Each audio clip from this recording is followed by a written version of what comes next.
여러분 안녕하세요.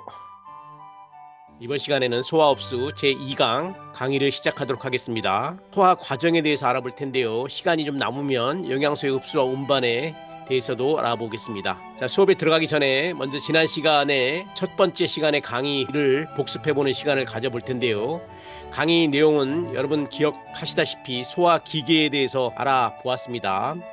소화기계는 구강에서부터 시작해서 인두나 식도, 위, 소장, 대장 및 직장을 거쳐 항문까지 총 7에서 8m에 이르는 튜브 형태의 탄력성 있는 근육층으로 구성되어 있다고 우리가 배웠습니다. 아울러서 소화관의 운동과 관련 호르몬도 우리가 배웠던 것이 기억이 나는데요. 먼저 소화관 운동을 보면 연동 운동과 분절 운동으로 나누는데, 연동 운동은 장의 자연스러운 수축으로 인해서 음식을 앞으로 밀어내는 운동을 우리가 연동 운동이라고 하였고요.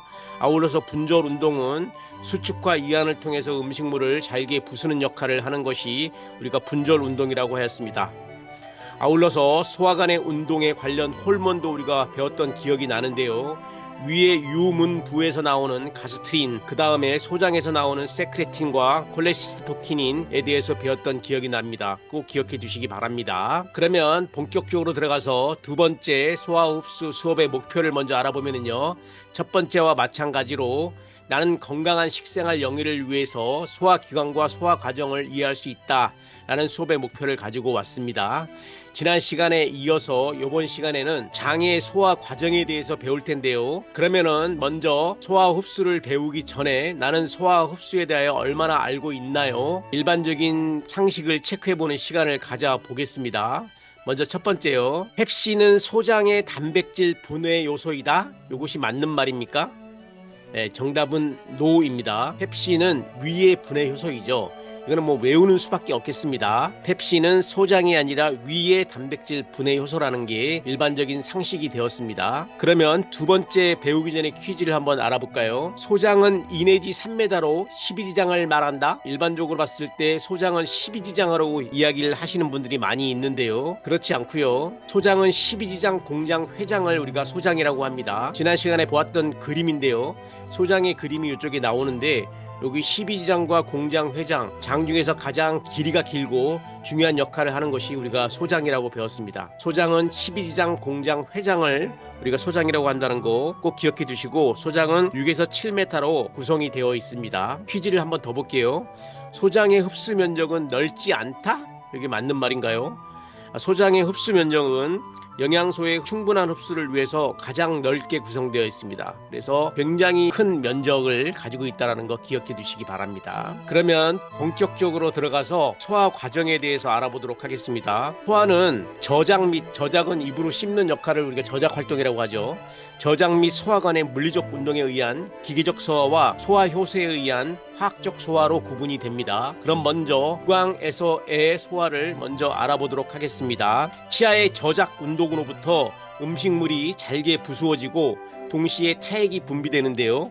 여러분 지난 시간에 배웠듯이 세 군데의 타액선으로부터 침이 분비가 되는데요. 하루에 무려 1.5리터의 침이 분비가 된다고 합니다. 엄청나게 많은 양이죠. 그래서 잘게 부서짐과 동시에 타액이 분비되어서 음식물을 적심으로써 삼키기 쉬운 부드러운 상태로 만들어줍니다. 타액에 함유된 전분 가수분해 요소인 아밀라제 많이 들어봤죠? 아밀라제는 전분을 전분 텍스트린으로 분해하는 역할을 합니다. 그러나 저작 시간이 길어지면 전분은 메가당으로 분해되기도 하는데요.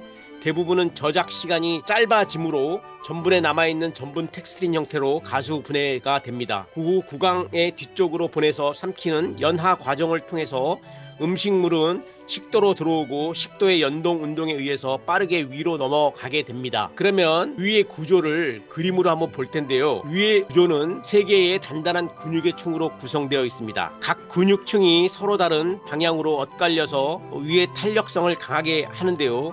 위의 세 부분으로 식도 하부 관략근 아래의 분문부와 그 아래의 위저부, 그리고 12지장으로 통하는 유문을 통하는 유문부로 구성되어 있는데요.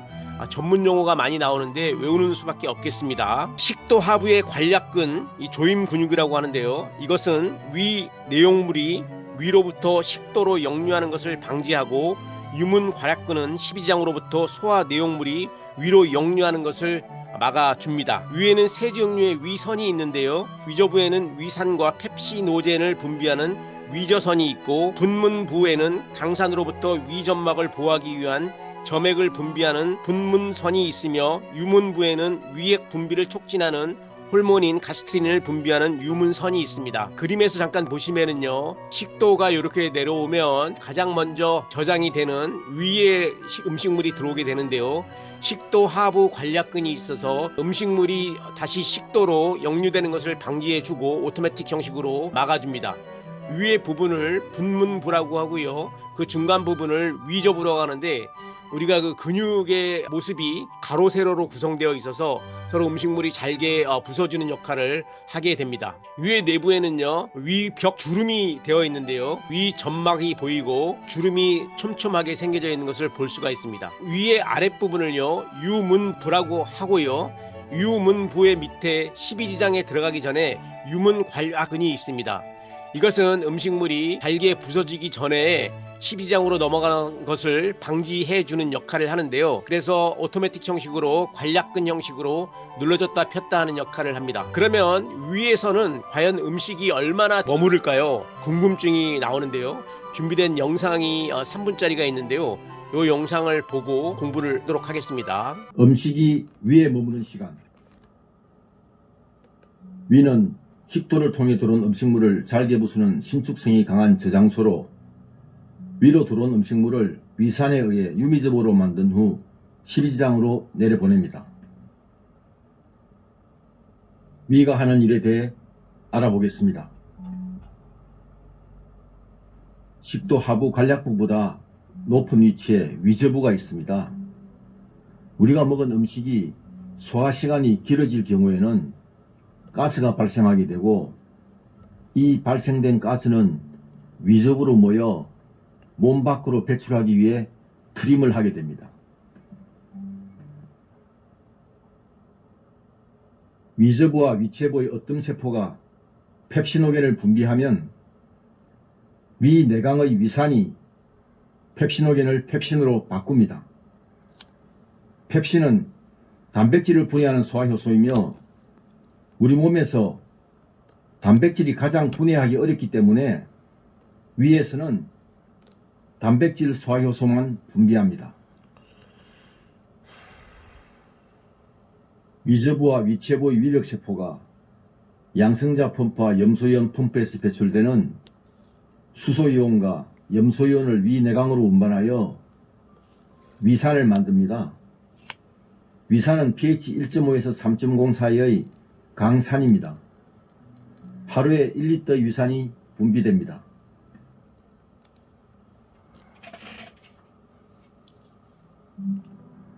우리가 먹은 음식이 위에 머무는 시간을 알아보겠습니다.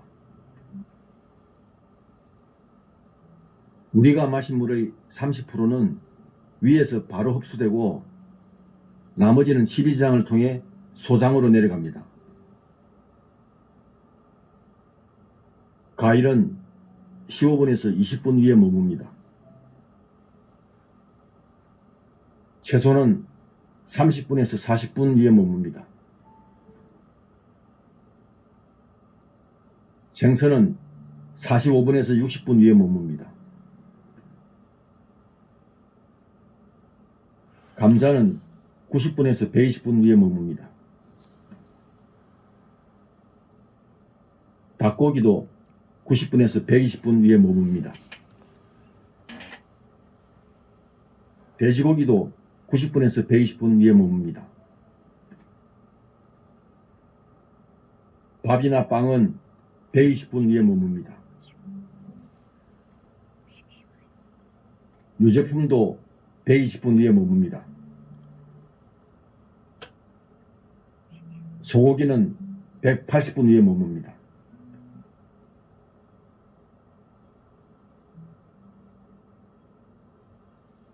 올바른 식습관은 위에 머무는 시간이 짧은 음식부터 먹고 위에 머무는 시간이 긴 음식을 섞어 먹지 않는 것입니다.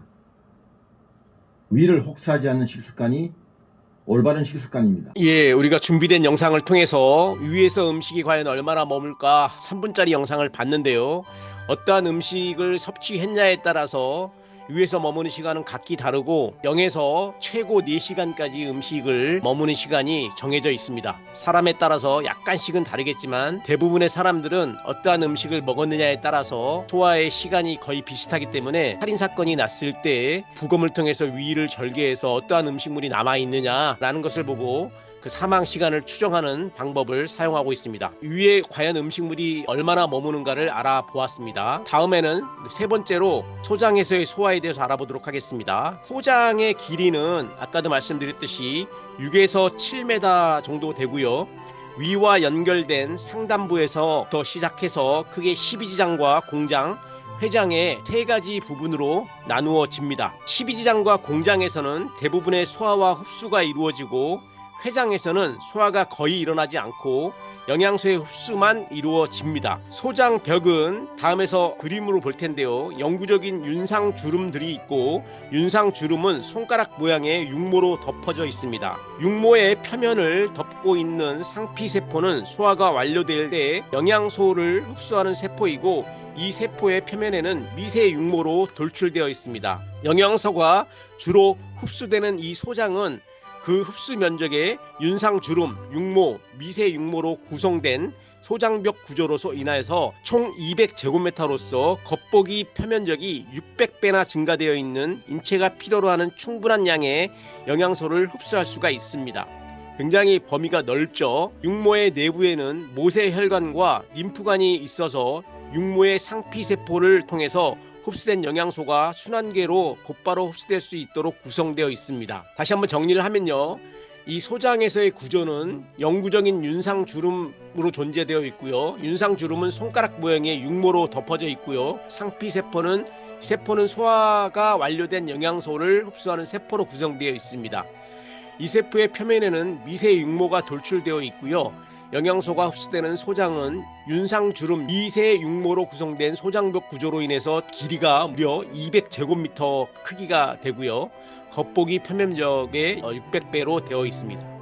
자, 그러면 이 그림을 좀 더 크게 한번 볼게요. 소장의 모양이 몸의 중앙에 위치되어 있고요. 안에 내부를 보면 가로로 되어 있는 윤상주름으로 되어 있고요. 전문 용어 뭐 어쩔 수 없습니다. 이것을 다시 자세하게 보면은 육모 형식으로 이렇게 나와 있어서 육모로 구성되어 있는데 가느다란 이 손가락 형식으로 나와 있는 이것을 우리가 육모라고 합니다. 육모의 그 전자 현미경 사진을 보면은요, 이 미세한 육모에는 혈관들이 세밀한 혈관이 들어 있어서 산소를 가지고 있는 동맥과 산소를 주고 빠져나가는 정맥으로 구성되어 있습니다. 그러면 소장에서의 소화가 어떻게 이루어지는지 본격적으로 알아보도록 하겠습니다. 효소에 의한 화학적 소화는 이 소장에서 본격적으로 진행이 되는데요.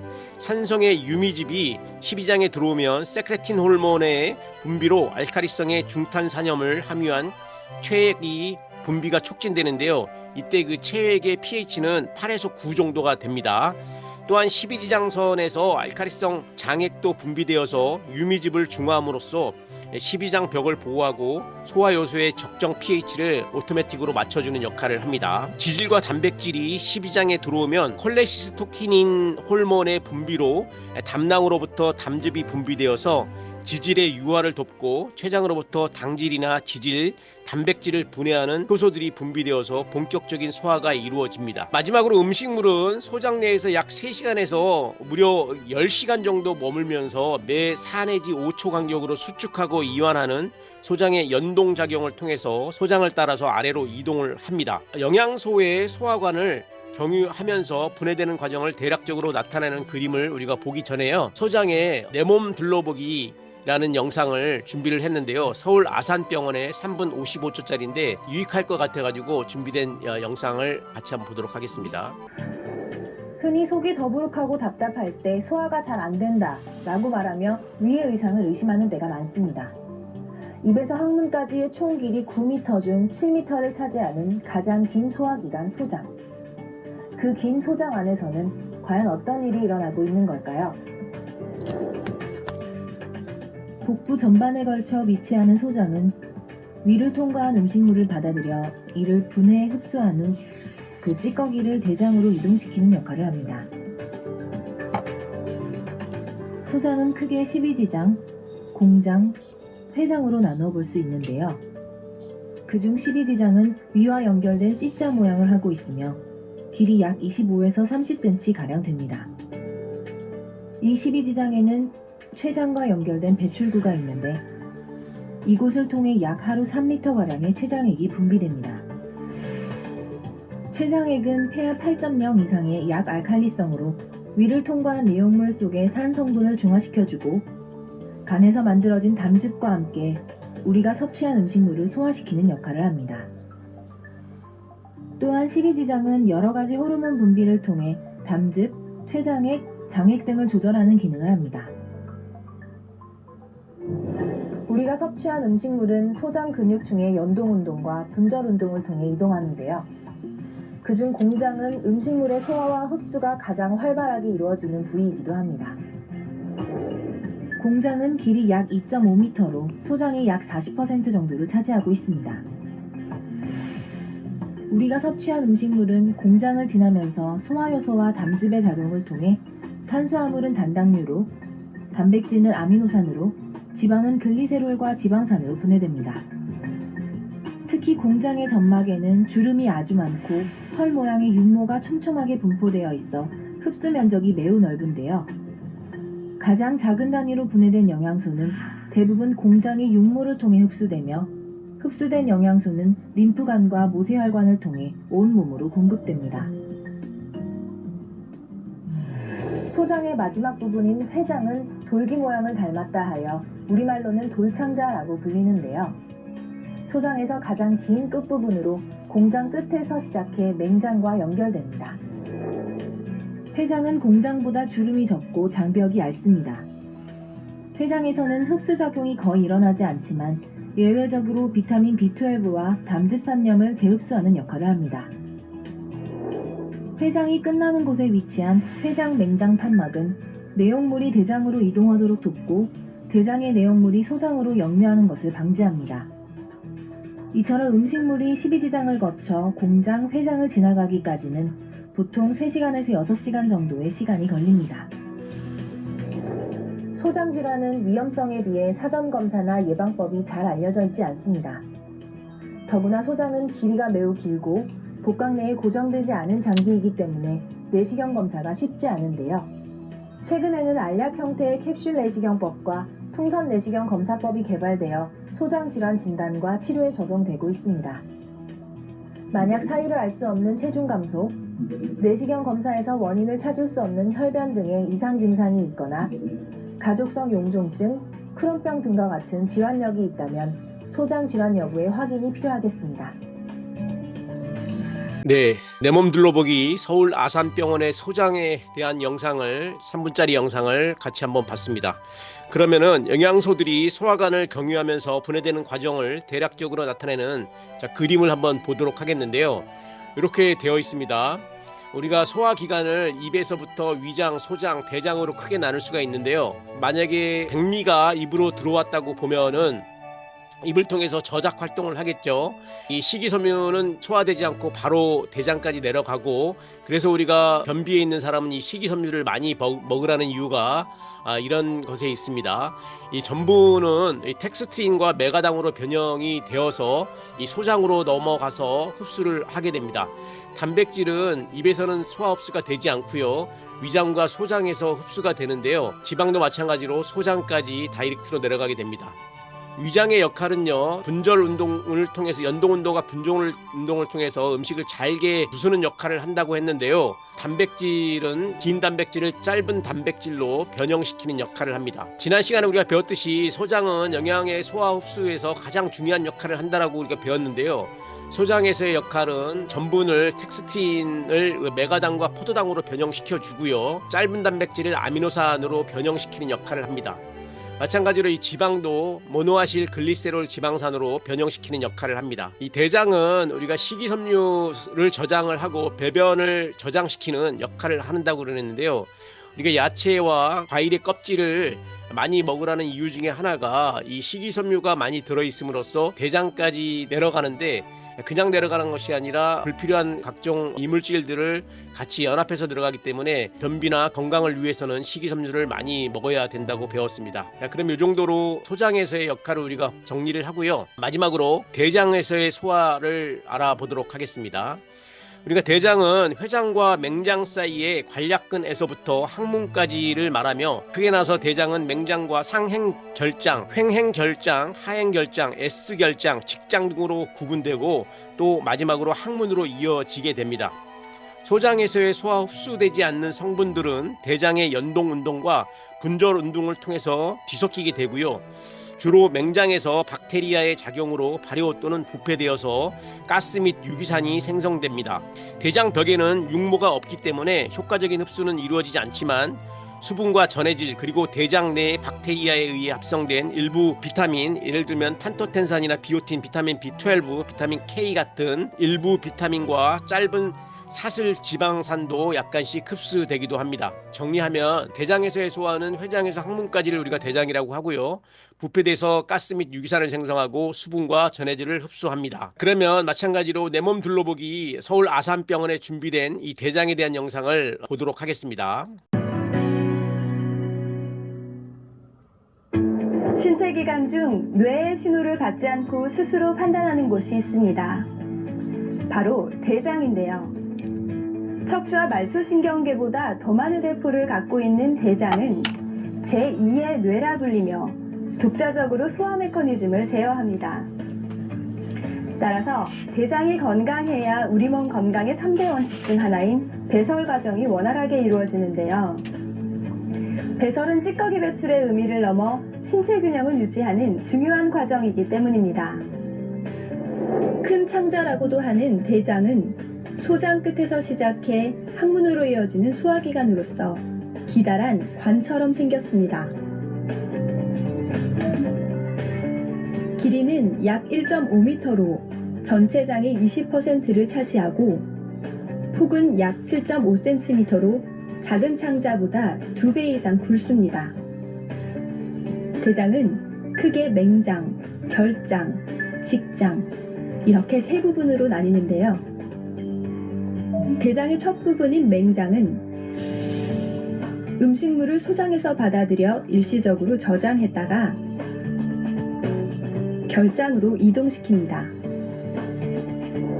우리가 흔히 맹장으로 잘못 알고 있는 충수돌기는 맹장 끝에 매달리듯 달려있는 부속물로 특별한 기능은 없는 것으로 알려져 있습니다. 이곳에 염증이 생기면 흔히 맹장염이라고 하는데 충수돌기염이 정확한 병명입니다. 또 맹장은 인체의 면역 발달에 관여하는 기관으로 유아기 때 인체에 유익한 박테리아들이 대장 내에 자리할 수 있도록 조절한다고 알려져 있으며 수분과 염분을 흡수하는 기능을 함께합니다. 대장의 대부분을 차지하는 부위는 결장입니다. 크게 4부위로 나뉘는데 모양과 방향에 따라서 상행결장, 횡행결장, 하행결장, 구불결장이라고 합니다. 맹장이 있는 오른쪽에서 시작해서 간을 향해 위쪽으로 뻗어 올라간 상행결장은 길이는 약 20cm 정도로 직경이 크고 그 안에 있는 내용물도 고체보다는 액체에 가깝습니다.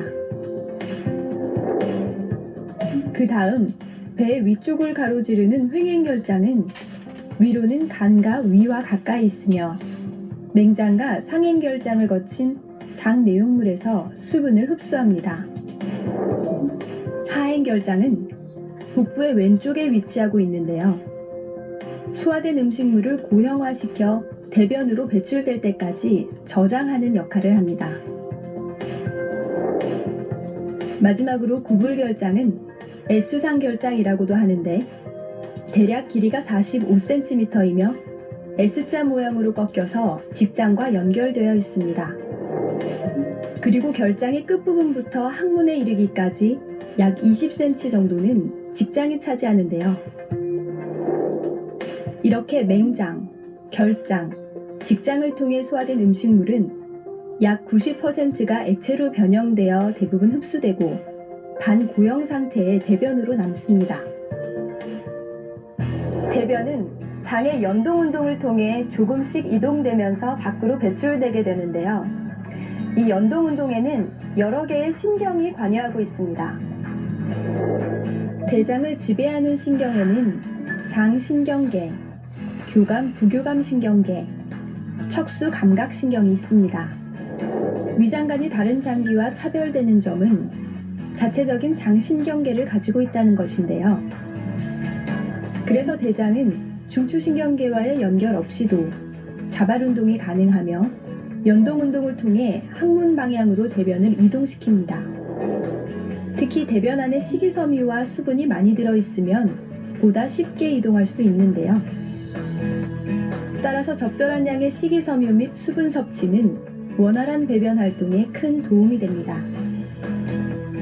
아울러 탄수화물도 적절히 섭취하면 대장 내의 유산균을 증식시켜 대장이 활발히 운동할 수 있도록 합니다. 누구나 한 번 이상 겪을 수 있는 배변 장애. 그 중에서도 변비는 복부 불편감을 일으키는 주범으로 식욕 저하, 울렁거림, 복부 통증, 치질 등을 유발하기도 합니다. 변비는 여러 가지 원인에 의해 발생하지만 변을 오래 참는다든지 운동이 부족하거나 부적절한 음식을 먹었을 때 심해지는데요. 따라서 평소 올바른 생활 습관을 갖도록 하고 변을 보고 난 후 변의 색이 이상하거나 피가 섞여 보이는 등의 이상이 보인다면 병원을 찾아 정확한 확인을 받는 것이 좋겠습니다. 예, 대장에 관련된 영상을 통해서 대장에서의 소화 과정을 알아보는 시간을 가져봤습니다. 유익했습니다. 자, 이번 시간에 강의 내용을 요약을 하면요. 소화와 흡수의 4가지 단위 중에서 소화 과정에 대해서 알아보았습니다. 소화는 저작 및 소화관의 물리적 운동에 의한 기계적 소화와 소화 효소에 의한 화학적 소화가 이루어져 있는데 유익한 시간이 되었다고 생각을 합니다. 다음 시간에는 이 영양소의 흡수와 운반에 대해서 마지막 3번째 소화 흡수 과정을 배우는 시간을 갖도록 하겠습니다. 수고했습니다. 다음 시간에 뵙겠습니다.